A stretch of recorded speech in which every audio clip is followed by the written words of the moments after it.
When a healthy heart beats, it makes a lub-dub sound.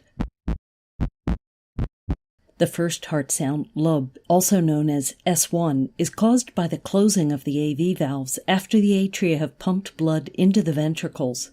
The second heart sound, dub, or S2, originates from the closing of the aortic and pulmonary valves right after the ventricles have ejected the blood. The time interval between S1 and S2 is when the ventricles contract, called systole. The interval between S2 and the next S1 is when the ventricles relax and are filled with blood, called diastole. Diastole is longer than systole, hence the lub-dub, lub-dub, lub-dub. Heart sounds are auscultated at 4 different sites on the chest wall, which correspond to the location of blood flow as it passes through the aortic, pulmonic, tricuspid, and mitral valves, respectively. This is how similar defects associated with different valves are differentiated. Heart murmurs are whooshing sounds produced by turbulent flow of blood. Murmurs are diagnosed based on the time they occur in the cardiac cycle, their changes in intensity over time, and the auscultation site where they are best heard. Examples of conditions associated with common systolic murmurs include mitral valve regurgitation, when the mitral valve does not close properly and blood surges back to the left atrium during systole.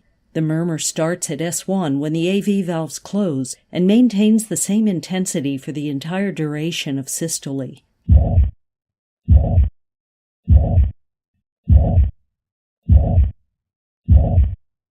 This hollow systolic murmur is best heard at the mitral region, the apex, with radiation to the left axilla. On the other side of the heart, a tricuspid valve regurgitation has similar timing and shape, but is loudest in the tricuspid area, and the sound radiates up along the left sternal border. Aortic valve stenosis. When the aortic valve does not open properly and blood is forced through a narrow opening. The blood flow starts small, rises to a maximum in mid-systole at the peak of ventricular contraction, then attenuates toward the end of systole. This results in a crescendo-decrescendo, or a diamond-shaped murmur, which starts a short moment after S1. It is often preceded by an ejection click caused by the opening of the stenotic valve.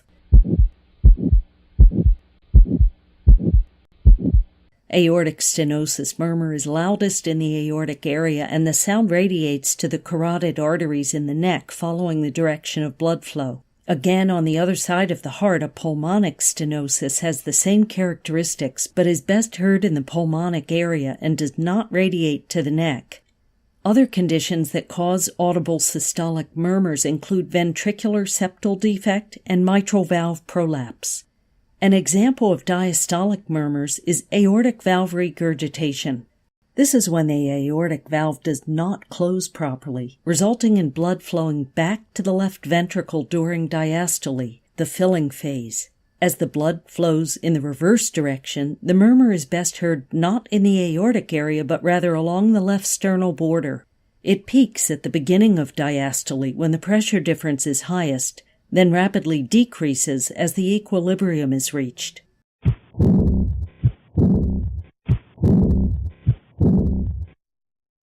Other common diastolic murmurs are associated with pulmonic regurgitation, mitral stenosis, and tricuspid stenosis.